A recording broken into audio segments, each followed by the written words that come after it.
آج ہمیں ملکی اور قومی سطح پر جس سنگین مسئلے کا سامنا ہے وہ احتساب کا مسئلہ ہے۔ لوٹ کھسوٹ کا سلسلہ جاری ہے اور ہم ایک دوسرے کا احتساب نہیں کر پا رہے، حالانکہ بحیثیت مسلمان ہمارے پاس عدل و انصاف کے نظام اور نظام احتساب کی بہترین مثالیں بھی موجود ہیں۔ آئیے احتساب کے حوالے سے امیر المؤمنین حضرت عمر بن خطاب رضی اللہ تعالی عنہ کے اسوہ سے رہنمائی حاصل کرتے ہیں۔ روایات میں آتا ہے کہ حضرت عمر فاروق رضی اللہ تعالیٰ عنہ نے خلافت کے عہدے پر آنے کے بعد اپنے عمال، گورنروں اور افسران کو ہدایات جاری کر دی تھی کہ کوئی حاکم یا افسر ترکی گھوڑے پر سوار نہیں ہوگا، باریک لباس نہیں پہنے گا، چھنے ہوئے آٹے کی روٹی نہیں کھائے گا اور اپنے دروازے پر ڈیوڑی یا چھپرا نہیں بنائے گا۔ ناظرین، یہ اس دور میں معاشرتی امتیاز کی علامتیں تھیں جنہیں حضرت عمر فاروق نے اپنے حکام اور افسروں کے لیے ممنوع قرار دے دیا۔ میں اس کی تعبیر یوں کیا کرتا ہوں کہ حضرت عمر فاروق رضی اللہ تعالیٰ عنہ نے وی آئی پی کلچر کی نفی کر دی اور ملک کے حاکموں اور افسروں کو پابند کر دیا کہ وہ خوراک، لباس، رہائش اور سواری میں عام شہریوں سے الگ کوئی امتیازی حیثیت اختیار نہیں کریں گے۔ حضرت عمر فاروق رضی اللہ تعالیٰ عنہ نے یہ حکم نافذ کیا اور اس پر عمل بھی کر کے دکھایا، حتیٰ کہ کہیں سے خلاف ورزی کی اطلاع ملی تو سخت تادیبی کارروائی بھی کی گئی۔ ایک دفعہ انہیں شکایت ملی کہ کوفہ کے گورنر حضرت سعد بن ابی وقاص رضی اللہ تعالیٰ عنہ نے اپنے گھر کے دروازے پر ایک چھتا سا بنا رکھا ہے۔ حضرت عمر فاروق رضی اللہ تعالیٰ عنہ نے مدینہ منورہ سے اپنا نمائندہ بھیجا۔ اس دور میں اس قسم کی ڈیوٹی عام طور پر حضرت محمد بن مسلمہ انصاری رضی اللہ تعالیٰ عنہ سر انجام دیا کرتے تھے، جن کے بارے میں یہ بھی کہا جا سکتا ہے کہ وہ ہمارے سب سے پہلے آئی جی پولیس تھے۔ وہ کوفہ گئے اور گورنر ہاؤس کا معائنہ کیا۔ شکایت درست تھی کہ گورنر ہاؤس کے دروازے پر ایک چھتا سا بنا ہوا تھا جو امیر المؤمنین کی ہدایت کے خلاف تھا۔ چنانچہ حکم کے مطابق امیر المؤمنین کے نمائندے نے اس چھتے کو آگ لگا دی اور گورنر کوفہ کو آگ کے دھوئیں سے پتہ چلا کہ ان کے دروازے کا چھتا نظر آتش کیا جا چکا ہے۔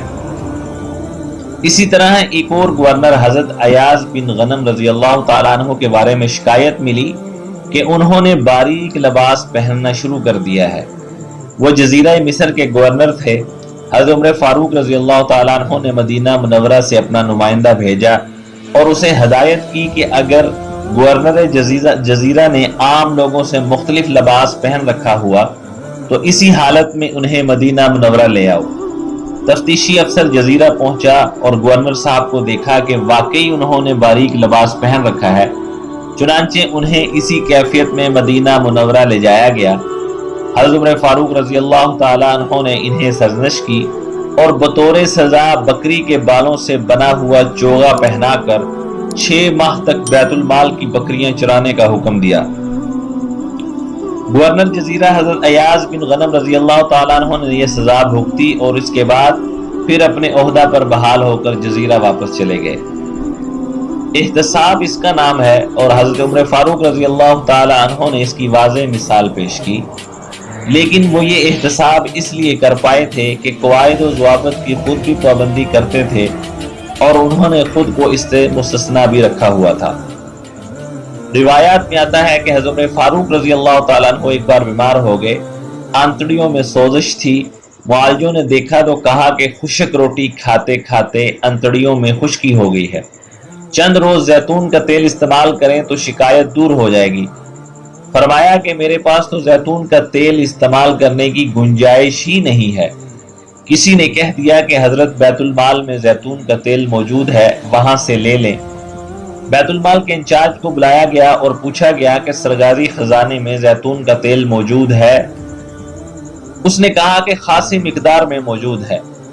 امیر المؤمنین نے دریافت کیا کہ مدینہ منورہ کے سب لوگوں میں تقسیم کیا جائے تو میرے حصے میں کتنا آئے گا؟ بیت المال کے انچارج نے جواب دیا کہ وہ تو بہت تھوڑا سا ہوگا۔ اس پر حضرت عمر فاروق رضی اللہ تعالیٰ عنہ نے اپنے پیٹ پر ہاتھ مار کر فرمایا کہ جتنا مرضی گڑ گڑاتا رہ، ملے گا وہی جو تیرا حصہ بنتا ہے۔ ناظرین اندازہ کریں کہ 22 لاکھ مربع میل کا حکمران بیت المال سے اپنی مرضی سے کوئی چیز حاصل نہیں کر سکتا۔ 17 پیوند لگی ہوئی قمیض پہن کر اپنی عوام کو عدل و انصاف کا ایسا نظام دیا کہ آج 1400 سال کے بعد بھی مسلمان تو کیا بلکہ غیر مسلم حکومتیں ان کے حکومتی نظام کو اپنے لیے رول ماڈل کا درجہ دیتی ہیں۔ یہی وہ قوت ہے جس نے حضرت فاروق رضی اللہ تعالیٰ عنہ کے کوڑے سے وسیع و عریض ملک کے ہر افسر اور ہر شہری کو لرزائے براندام کر رکھا تھا۔ آج بھی اگر ہم احتساب کرنا چاہتے ہیں تو اسی راستے پر چلنا ہوگا اور اسی اسوہ کو اپنانا ہوگا۔ لیکن افسوس کی بات ہے کہ آج ہماری اشرافیہ اور ہماری حکومتیں حضرت فاروق رضی اللہ تعالیٰ عنہ کے نظام احتساب کو چھوڑ کر امتیازی احتساب کی طرف گامزن ہیں کہ جس میں ایک غریب کا تو احتساب ہو سکتا ہے لیکن کسی امیر کو ہاتھ تک نہیں لگایا جا سکتا۔ ناظرین، اشرافیہ اور حکومتی نمائندوں کے پاس تو تمام سہولتیں میسر ہیں لیکن ایک آدمی کو بنیادی سہولتوں سے بھی محروم رکھا گیا ہے۔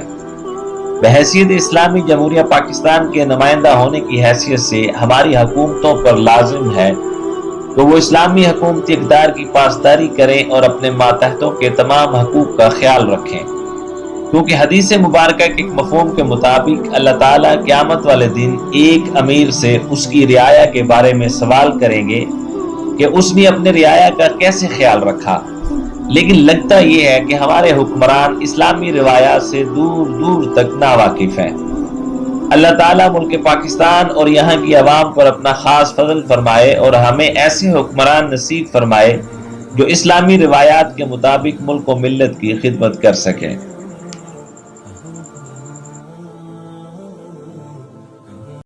Subscribe now and press the bell icon.